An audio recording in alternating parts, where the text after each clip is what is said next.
अस्सलाम वालेकुम दोस्तों।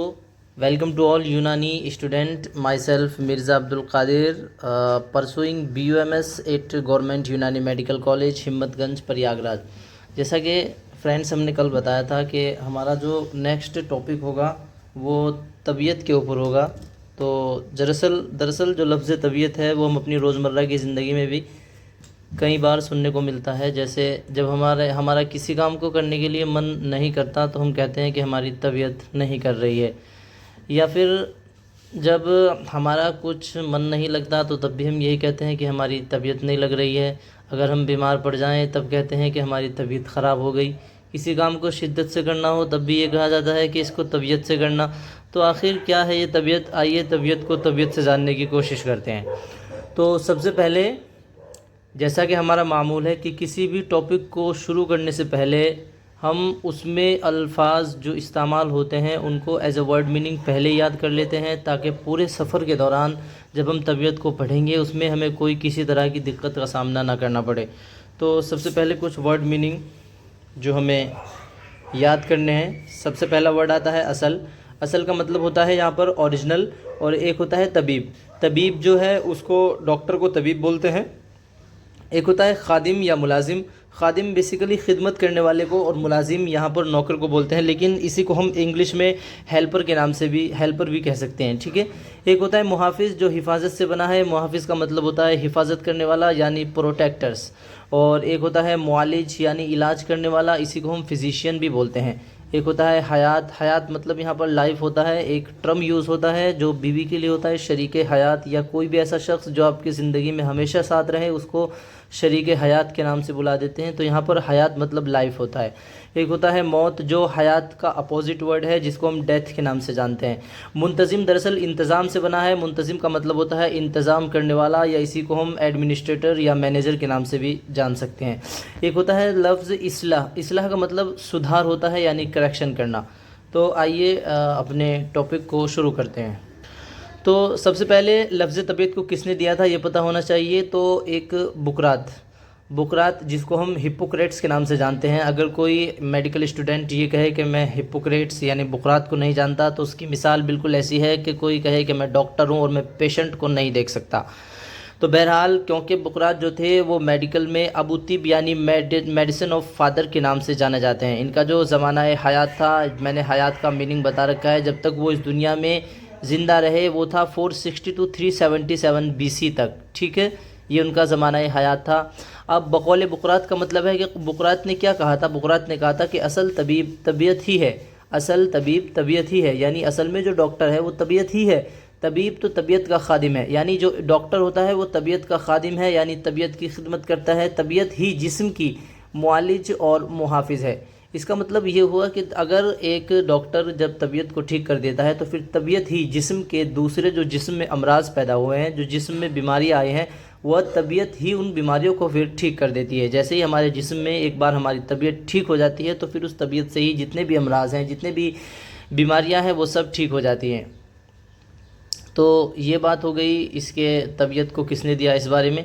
अब तबीयत को हमें डिफ़ाइन करने के लिए कुछ ऐसे हेडिंग हमें याद रखनी पड़ेंगी। अगर हमारे जहन में ये हेडिंग हुई तो इन हेडिंग को लिखकर हम फिर आगे तबीयत पर एक तवील और एक लंबा नोट्स लिख सकते हैं। सबसे पहले है हेडिंग तबीयत बमाना मिजाज, यानी ये समझा जाता है कि तबीयत असल में मिजाज ही होती है। जैसे हर इंसान का एक पर्टिकुलर मिजाज होता है, उसी को दरअसल तबीयत का नाम दिया गया है। दूसरी हेडिंग है बदन की तदबीर व इस्लाह। जैसा कि यहाँ पर हमने लिखा है कि जो बुकरात था उसने कहा था कि जो तबीयत है वो जिस्म की मुआलिज और मुहाफिज है, यानी जिस्म की इलाज करने वाली और उसकी हिफाजत करने वाली तबीयत है। इसी तरह हम कह सकते हैं कि बदन की तदबीर और इस्लाह जो होती है वो भी तबीयत ही से होती है।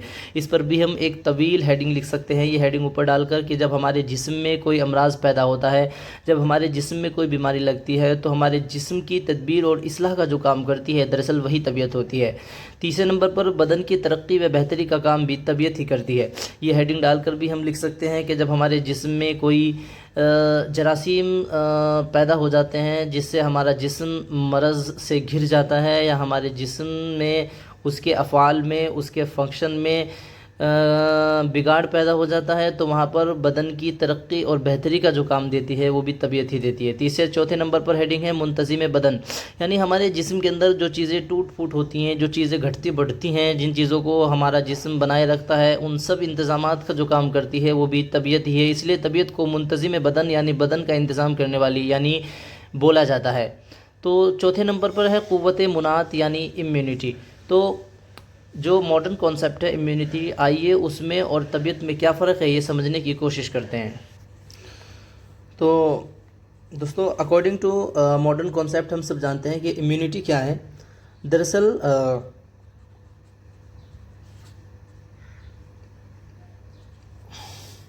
इम्यूनिटी जो टर्म है वो मॉडर्न टर्म है और इसका मतलब ये होता है कि जैसे ही हमारे जिस्म के अंदर कोई वायरस या बैक्टीरिया या कोई भी पैथोजन जो बीमारी का कॉज हो वो एंटर करता है तो हमारे जिस्म में हमारा जिस्म एंटीबॉडीज़, तो हमारे जिस्म में जैसे ही कोई पैथोजन एंटर करता है तो हमारा जिस्म उस एंटीजन के ख़िलाफ़, उस पैथोजन के ख़िलाफ़ एंटीबॉडीज़ को बनाना प्रोड्यूस कर देता है। और फिर एंटीबॉडीज़ के पास कुछ एंटीजन साइट्स होती हैं जिसमें एंटीजन फंसकर उसको एंटीबॉडीज़ किल कर देती हैं। तो ये एक मॉडर्न कॉन्सेप्ट है। इसी तरह जो हमारा तबीयत है, तबीयत भी कुछ इसी तरह के काम करती है, जैसा कि इसको पुराने अतिब्बा लोगों ने एक्सप्लेन किया है, इसको डिफ़ाइन किया है कि मान लो कोई पर्सन है, ये कोई XY पर्सन है और इसके अंदर कोई जरासीम जो थे वो इसके अंदर एंटर हुए। अब जरासीम से क्या हुआ, इसके जिस्म में बिगाड़ पैदा हुआ, इसको कोई मर्ज़ लगा। अब इस मर्ज़ को ठीक करने के लिए इसके अंदर एक क़ुव्वत है जो उन जरासीम को किल करेगी, उन जरासीम को ख़त्म करेगी और उसी को हमने तबीयत कहा। तो ओवरऑल देखिए कि जो मॉडर्न कॉन्सेप्ट है वो इम्यूनिटी और तबीयत आपस में बहुत जगह को रिलेट कर रहे हैं, लेकिन तबीयत और इम्यूनिटी में एक ख़ास फ़र्क है कि जो तबीयत होती है वो इम्यूनिटी से, तबीयत का जो नज़रिया है वो इम्यूनिटी के नज़रिए से गहरा है। इसको समझने के लिए एक दूसरे एग्जांपल लेते हैं। मान लो ये जो पर्सन था, अब इसमें क्या हुआ, किसी जरासीम ने इस पर अटैक नहीं किया बल्कि ये इसको हाइपरटेंशन हो गया।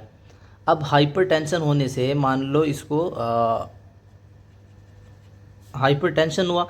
हाइपरटेंशन में इम्यूनिटी का तो कोई ख़ास रोल नहीं है, लेकिन चूंकि इसको हाइपरटेंशन हुआ है तो यहाँ पर हम ये कहेंगे कि इसकी तबीयत ख़राब थी इसलिए इसको हाइपरटेंशन हुआ, जबकि इम्यूनिटी का यहाँ कोई ख़ास रोल नहीं होता।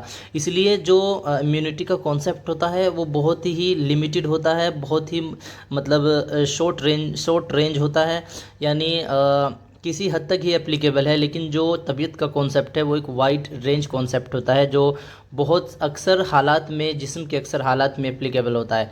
तो ये फ़र्क था तबीयत और इम्यूनिटी में। तो इसी को मैंने आगे एक्सप्लेन किया है कि तबीयत का नज़रिया इम्यूनिटी के नज़रिए से, तबीयत का जो नज़रिया है वो इम्यूनिटी के नज़रिए से गहरा है। तो ये हमारी हेडिंग भी कवर हो गई, हमें पता लग गया तबीयत में और इम्यूनिटी में क्या फ़र्क होता है। अब हम इसको अपने शब्दों में, अपने लफ्ज़ों में एक्सप्लेन कर सकते हैं। दूसरे नंबर पर आता है तबीयत बमाने उमूर तबैया, यानी तबीयत ही को उमूर तबैया का नाम भी दिया जाता है। इसका मतलब क्या है, उमूर तबैया क्या है? जैसा कि हमने कल बताया था कि जो 7 चीज़ें होती हैं दरअसल उन्हीं को उमूर तबैया का नाम दिया जाता है, जिनमें सबसे पहले आता है अरकान, मिजाज, फिर अखलाक, फिर आज़ा, फिर अरवाह और फिर कुव्वा और फिर फाइनली अफ़ाल आता है। यानी elements, temperament, humour, organ, gases, powers and functions. ये जो 7 चीज़ें हैं, कोई भी इंसान का जो जिस्म होता है उसमें भी ये 7 की 7 चीज़ें पाई जाती हैं। मसलन कुछ ना कुछ इंसान का जो जिस्म है वो एलिमेंट से बना होता है, कुछ ना कुछ एलिमेंट्स पार्टिसिपेट करते हैं, कुछ अनासिर मिलते हैं, तब जाके इंसान एक मुरक्कब की फॉर्म लेता है। इसी तरह फिर जब वो उसका कुछ मिजाज होता है, उसके अंदर कुछ ह्यूमर्स यानी बहने वाली चीज़ें होती हैं, जैसे कुछ ब्लड हो गया, दम हो गया, सफ़रा हो गया, बाइल, ब्लैक बाइल वगैरह वगैरह। इसी तरह उसके पास कुछ ऑर्गन्स भी होते हैं और उसमें कुछ गैसेस भी होती हैं, उसकी जिस्म की कुछ क़ुव्वतें होती हैं और फिर उसके जिस्म के कुछ फंक्शंस भी होते हैं, कुछ अफ़ाल भी होते हैं। तो बेसिकली उमूर तबैया 7 चीज़ों का नाम है जिसमें अरकान, मिजाज, अखलाक, आज़ा, अरवाह, कुव्वा और अफ़ाल शामिल है। अब इसको तबीयत से कैसे रिलेट किया गया है, तबीयत को उमूर तबैया की तरफ किस तरह मंसूब किया गया है, इसको समझने के लिए हमें 3 चीज़ों को समझना ज़रूरी है। सबसे पहले इल्लत मादी, फिर इल्लत सूरी और फिर इल्लत गाई। तो इसको समझने के लिए आइए एक एग्जांपल लेते हैं कि इल्लत मादी, इल्लत सूरी और इल्लत गाई क्या है। मान लो दोस्तों हमें एक तबीयत को बनाना है, मान लो हमें तबीयत का फॉर्मेशन करना है, तबीयत को हमें वजूद देना है, तबीयत को बनाना है। मान लो तबीयत को हम एक्स से रिप्रेजेंट कर रहे हैं कि यहाँ पर जो तबीयत है वो एक्स है। तो सबसे पहले किसी भी चीज़ को बनाने के लिए हमें कुछ रॉ मटेरियल की ज़रूरत पड़ती है। मान लो ये हमारे पास कुछ रॉ मटेरियल है, या इसी को हम कहेंगे कच्चा माल। तो यहाँ पर जो कच्चा माल है, दरअसल इसी को हम इल्लत मादी के नाम से जाना जाता है, यानी मादा मतलब कच्चा माल, तो इसी को हम इल्लत मादी के नाम से जानते हैं। यानी यहाँ पर जो इल्लत काम आएगी उसको हम इल्लत मादी बोलते हैं। अब फाइनली ये जो बना है इसको हमें एक पर्टिकुलर फिर किसी शेप में, किसी सूरत में ढालना पड़ेगा। मान लिया हमने इसको कुछ एक्स सूरत दी, हमने इसको कुछ एक सूरत यानी एक शेप में ढाल दिया है, तो यहाँ पर जो इल्लत काम आएगी उसको हम इल्लत सूरी बोलते हैं। इसको क्या बोलते हैं? इल्लत सूरी बोलते हैं।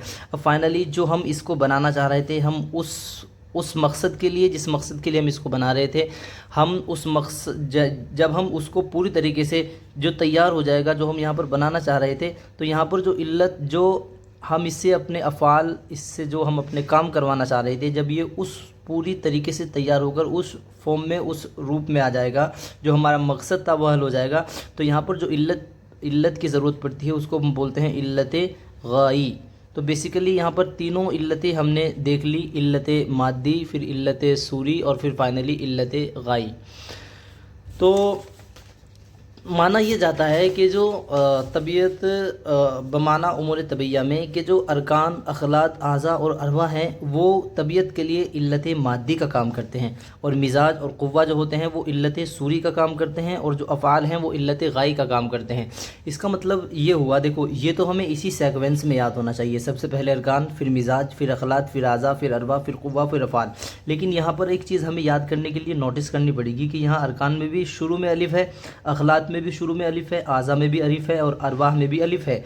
यानी इल्लत मादी के अंदर वो चीज़ें आ रही हैं जिनके शुरू में अलिफ हो। जैसे यहाँ पर अरकान में, मिजाज में नहीं है तो इसमें नहीं है, अखलात में है, आज़ा में है, अरवाह में। अफ़ाल में भी अलिफ है, लेकिन अफ़ाल को छोड़कर जितनी भी इनमें अलिफ शुरू में है वो इल्लत मादी के अंदर आएंगे, और ये सब किसी तबीयत के लिए इल्लत मादी का काम करेंगे। तो दूसरे नंबर पर इल्लत सूरी में मिजाज और क़ुव्वा आ जाएंगे, फिर एक बचा ये अफ़ाल, ये इल्लत गाई के अंदर आ जाता है। तो इस तरह तबीयत बमाना उमूर तबैया को हम भी बहुत तवील तरीक़े से एक्सप्लेन कर सकते हैं। फाइनली एक लास्ट में कॉन्सेप्ट होता है जिसको हम बोलते हैं तबीयत को एक नाम और दिया जाता है फ़िज़िक्स। फ़िज़िक्स भी तबीयत को बोलते हैं। तो जदीद वक्त यानी नए दौर में इसी से फ़िज़िशियन एंड फिज़ियोलॉजी जैसी इस्तिलाहात बनी है। आज की डेट में जो हम सुनते हैं कि ये फ़िज़िशियन है या ये फिज़ियोलॉजी जो हम पढ़ते हैं, ये सब जो टर्म है ये कहाँ से आए हैं? ये दरअसल तबीयत से ही ली गई टर्म है। तो ये भी हमारा कॉन्सेप्ट क्लियर हो गया। तो बेसिकली हमें कॉन्सेप्ट पर फोकस करना है, किसी भी चीज़ को रट्टाफिकेशन नहीं करना। चीज़ों को समझकर हमारे अंदर इतनी एबिलिटी होनी चाहिए कि हम उनको अपने लफ्ज़ों में एक्सप्लेन कर सकें। तो ये था ओवरऑल कॉन्सेप्ट तबीयत के ऊपर, जिसमें हमने तबीयत को सबसे पहले बताया कि तबीयत किसने दी थी, तबीयत लफ्ज़ किस अतिब्बा ने दिया था, जिसमें वो शामिल थे बुकरात। फिर हमने तबीयत को एज ए हेडिंग वाइज याद कराया कि किस तरह हम उसको एक्सप्लेन करेंगे। तो तबीयत बमाना मिजाज बदन की तदबीर इस्लाह का काम करती है, बदन की तरक्की व बेहतरी का काम करते हैं। फ़ाइनल में जब हम एग्ज़ाम देने जाएंगे तो ये एज ए हेडिंग हमें याद होनी चाहिए, और फिर हम इनको अपने शब्दों में भी एक्सप्लेन कर सकते हैं। तो अगर ये वीडियो आपको अच्छी लगी हो और इससे आपको कुछ भला हुआ हो तो इसको लाइक करें और अपने कॉलेज ग्रुप्स वगैरह में शेयर करें। शुक्रिया।